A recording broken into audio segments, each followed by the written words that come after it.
Hey guys, welcome back to my channel. I'm Sydney.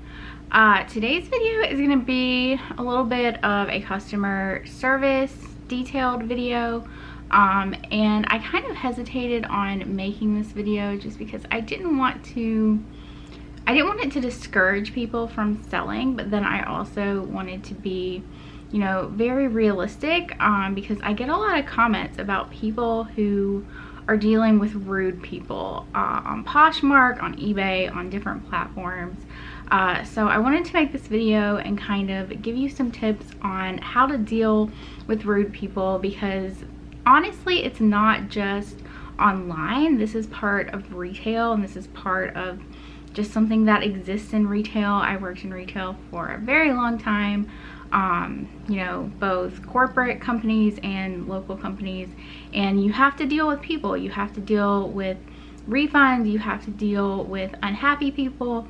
It's just how it works. So I wanted to make this video to teach you how to deal with rude people on Poshmark, and you can also use this in terms of every other selling platform that you are selling on. Before we get started, just a couple of announcements. On January 27th in Myrtle Beach, I am having a meetup with Steve Rakin. We are going to meet down there. If you would like information and details, you can send me an email about it. It is poshbosshelp@gmail.com. It's also posted on my Instagram as well. Also, if you signed up for my pricing webinar, keep in mind that is going to be tomorrow evening. What is today?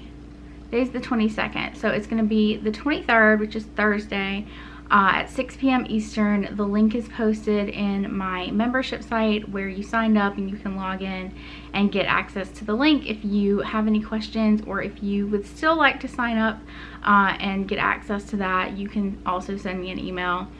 Same email, poshbosshelp@gmail.com.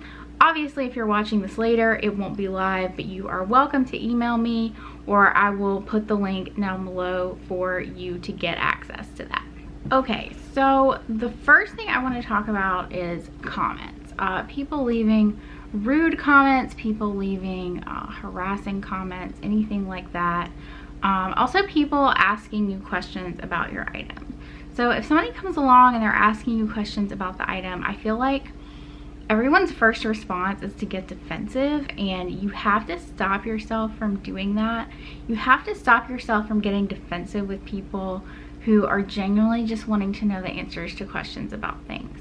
I don't think they're meant to be annoying. I don't think they're trying to annoy you. I don't think, you know, they mean any harm by asking you these questions. So the best thing you can do is just answer the question professionally. You know, you don't want to give off a tone to somebody who could potentially buy something from you that you are annoyed with them. So just be friendly, be professional, use emojis. The problem with comments is that tone sometimes can tend to be misconstrued. We kind of live in this age where people communicate via text messages and, you know, via comments. And on Poshmark, you really don't have, you know, that much of a choice, but you want to kind of over exaggerate your friendliness a little bit, just to make sure that the customer does not interpret your tone in the wrong way. So just make sure that you are answering your customers. Just answer the question. Don't be annoyed with them. Try to stop your first reaction with people. Don't let your first reaction be to get annoyed with people, especially people who are your potential customers that you want to purchase something from you. Now, if somebody is leaving you comments on your Poshmark account that are harassing or anything like that, you need to block the person and you need to report them, because it's just not okay if they are, you know, just doing something to be annoying intentionally. And that doesn't happen always. You know, you'll get a couple people who maybe somebody was unhappy with something they did purchase and they won't stop leaving comments. That's why Poshmark has the block feature. So, you know, if you ever have any questions or are in any doubt, just block the person. If you have a bad gut feeling, block the person. You know, usually when you block them, they just go away. So block the person and move on. Next thing I want to talk about are lowball offers. And I know this is a huge topic. I get comments about this all the time. How to stop people from leaving lowball offers or for submitting lowball offers. The truth is there's nothing you can do to stop it.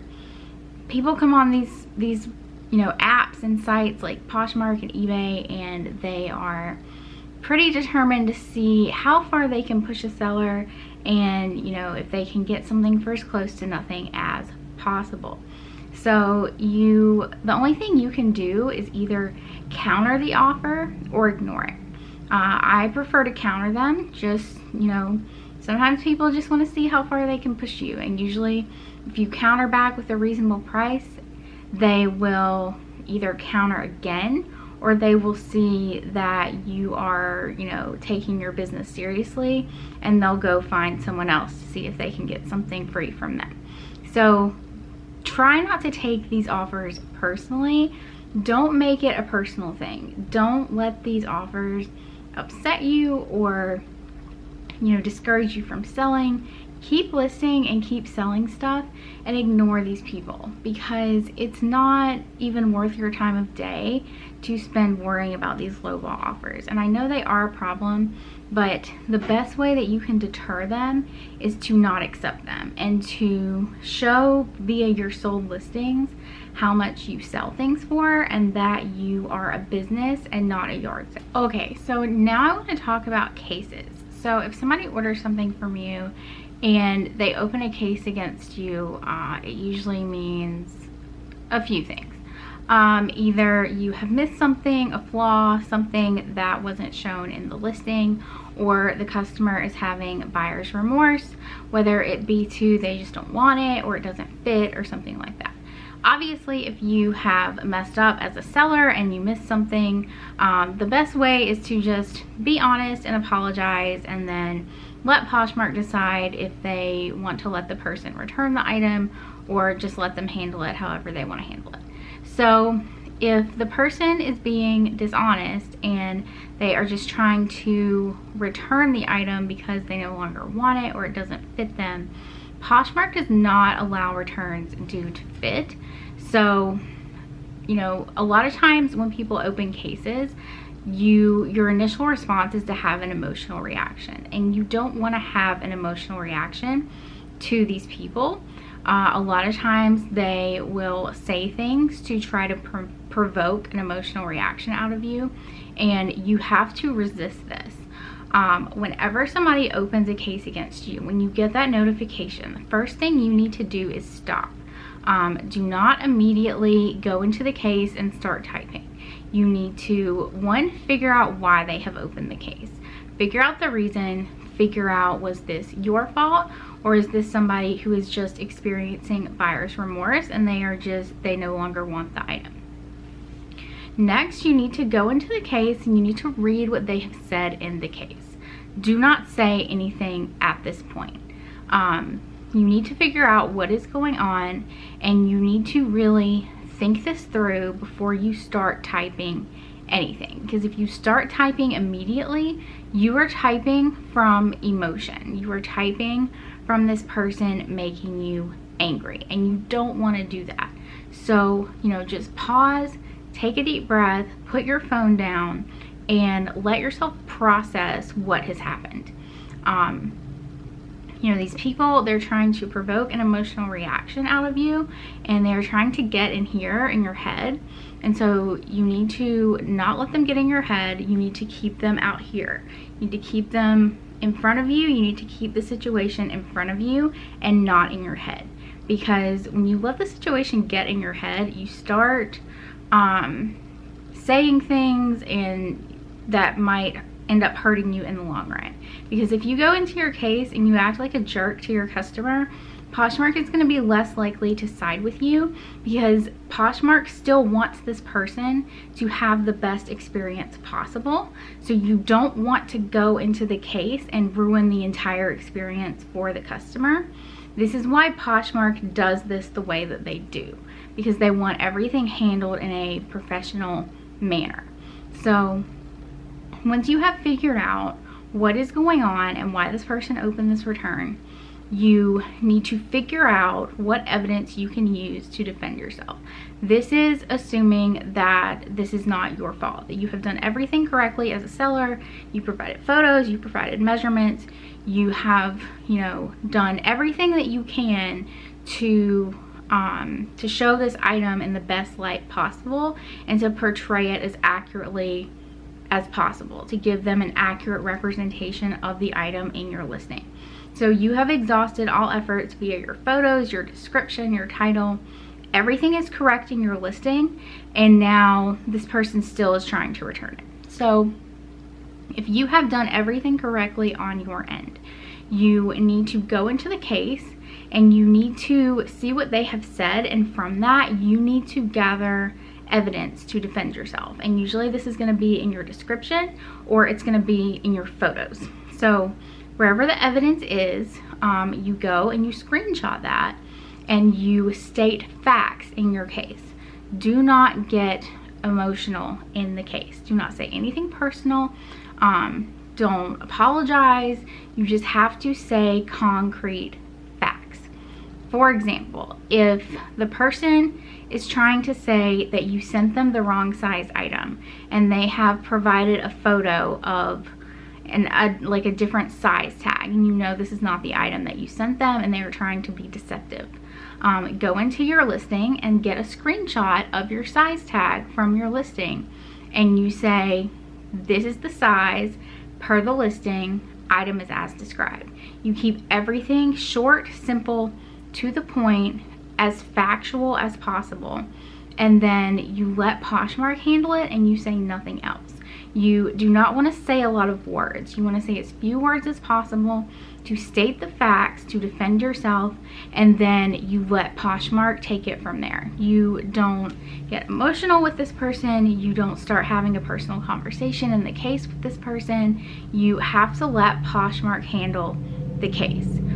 Your only responsibility in the case is to submit evidence to defend yourself. And once you have done that, you've fulfilled your responsibility and it is in Poshmark's hands. So don't take this personal. Don't take these cases personal. Don't let these people get in your head.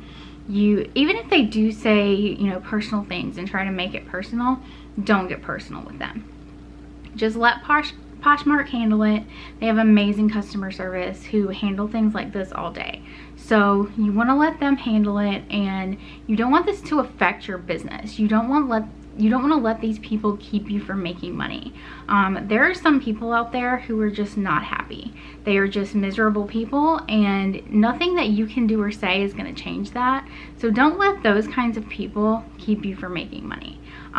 You just do your thing and keep listing and keep selling things, and don't even let this occupy time in your brain aside from having to respond to the case.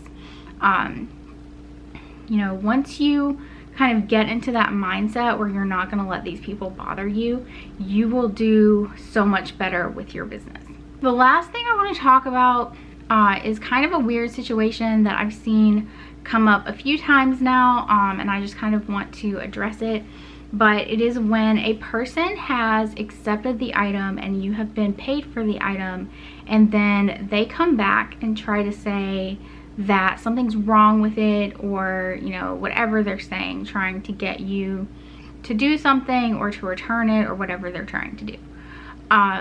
Once they have accepted the item and you have been paid for the item, the money is yours, and you have fulfilled your responsibility.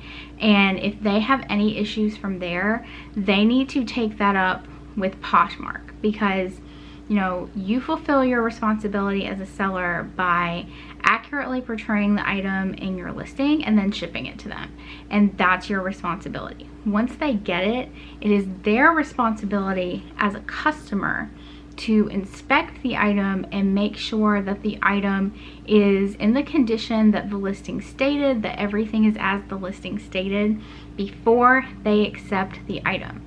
So upon them accepting the item or letting the 3 days expire, that's beyond your responsibility. If they let the 3 days expire and then decide that something's wrong with it, that's not your problem. So, you know, if that happens, they need to take that up with Poshmark.